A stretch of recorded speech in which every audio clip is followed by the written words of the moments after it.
പൊന്നോണ നാളിന്റെ 10 ദിനങ്ങൾ കേരളക്കരയിൽ ഒരു മാമാങ്കം തന്നെയാണ്. പാട്ടും നൃത്തവും മത്സരങ്ങളും വിനോദവുമെല്ലാം ഒരു ഉത്സവം തന്നെ. കേരളത്തിൽ മാത്രമല്ല, നാനാദേശത്തുള്ള മലയാളികൾക്കും ഓണം ഒരു അനുഭൂതിയാണ്. പഴമയും തനിമയും നിലനിർത്തി കേരളോത്സവത്തിന്റെ പാരമ്പര്യം എല്ലാ കാലത്തും മലയാളികൾ പിന്തുടരുന്നു.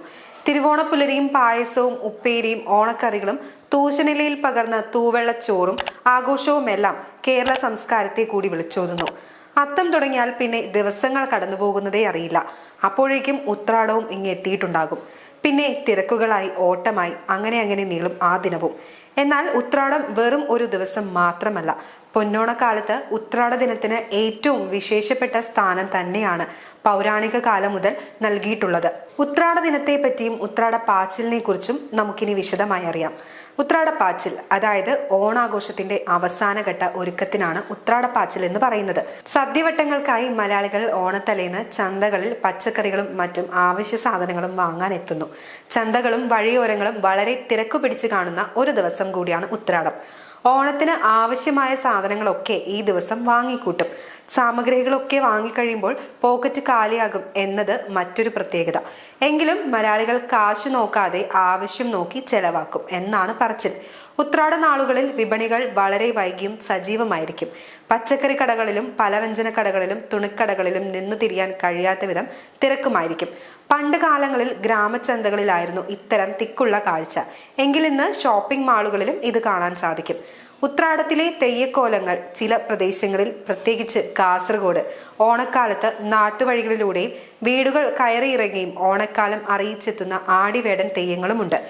ആദിയും വ്യാധിയും ഒഴിഞ്ഞ നല്ലൊരു ഓണക്കാലത്തിനായി പ്രാർത്ഥിക്കുന്ന ജനതയെ തെയ്യക്കോലങ്ങൾക്ക് മുൻപിൽ കാണാൻ കഴിയും. കുട്ടികൾ കോലം കെട്ടി വീടുകൾ കയറിയിറങ്ങി അനുഗ്രഹം ചൊരിയുന്നു. ആടിവേടൻ തെയ്യത്തിന് പിറകെ ഓണത്താർ തെയ്യവും രംഗപ്രവേശം ചെയ്യും. പ്രധാനമായും കാസർഗോഡ് ജില്ലയിലാണ് ഓണത്താർ തെയ്യം കാണാൻ കഴിയുന്നത്.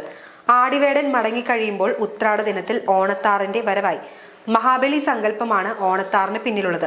ഉടയാടയും മുഖത്തെഴുത്തും അണിഞ്ഞ് കയ്യിൽ ഒരു ഓണവില്ലും ഏന്തി മണിക്കിലുക്കവും കേൾപ്പിച്ചാണ് ഓണത്താർ ഗ്രാമവീഥികളിലൂടെ ഓരോ വീടുകളിലും എത്തുന്നത്.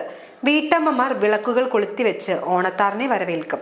വീട്ടിലെത്തുന്ന ഓണത്താർ വീട്ടുകാരോട് ആടട്ടെ എന്ന് അനുവാദം ചോദിച്ചിട്ട് ഒറ്റ ചെണ്ടയുടെ താളത്തിൽ വീട്ടുമുറ്റത്തിട്ടിരിക്കുന്ന അത്തപ്പൂക്കളത്തിന്റെ ചുറ്റും നൃത്തം വെക്കുന്നു. ഉത്രാടത്തിനും തിരുവോണത്തിനും ഓണത്താർ എത്താറുണ്ട്. ചില പ്രദേശങ്ങളിൽ അത്തം മുതൽ തിരുവോണം വരെയുള്ള 10 ദിവസത്തിലും ഓണത്താർ വീടുകളിൽ എത്താറുണ്ട്. തിരിച്ചു മടങ്ങുന്ന ഓണത്താറിന് ദക്ഷിണയും അരിയും നൽകുന്നു.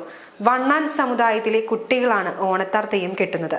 6 മുതൽ 16 വയസ്സ് വരെയുള്ള പ്രായമുള്ള കുട്ടികളെ ഇതിനായി നിയോഗിക്കുന്നു. കാഞ്ഞങ്ങാട്, നീലേശ്വരം പോലുള്ള ഭാഗങ്ങളിൽ ഓണത്താറിന് മഹാവിഷ്ണു സങ്കല്പമാണ് പിന്നിലുള്ളത്.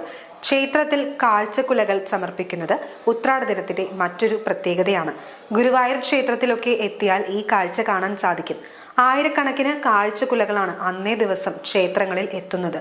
ചങ്ങാലിക്കോടൻ ഇനത്തിൽപ്പെട്ട നേന്ത്രക്കുലകളാണ് പ്രധാനമായും കാഴ്ചക്കുലകളായി സമർപ്പിക്കുക. ഉത്രാട വിളക്ക് ഉത്രാടത്തിന് കുറച്ച് ദിവസം മുൻപ് തന്നെ വീട്ടിലുള്ള വിളക്കുകളൊക്കെ പുളിയും ചാരവും ഒക്കെ ഉപയോഗിച്ച് വൃത്തിയായി കഴുകി തേച്ച് വെക്കും. ഇതിൽ ഏറ്റവും വലിയ വിളക്ക് ഉത്രാട ദിവസം നിറയെ എണ്ണയൊഴിച്ച് തിരി കത്തിച്ച് വെക്കും. പൂക്കൾ കൊണ്ട് വിളക്ക് അലങ്കരിക്കുകയും ചെയ്യും. ഈ ചടങ്ങിനെയാണ് ഉത്രാട വിളക്ക് എന്ന് വിളിക്കുന്നത്. അന്നും ഇന്നും ഉത്രാട വിളക്കിന് കേരളത്തിൽ വളരെയധികം പ്രാധാന്യമുണ്ട്. ഓണനിലാവ് ഉത്രാട നാളിലെ രാത്രിക്കാണ് ഓണനിലാവ് എന്ന് പറയുന്നത്.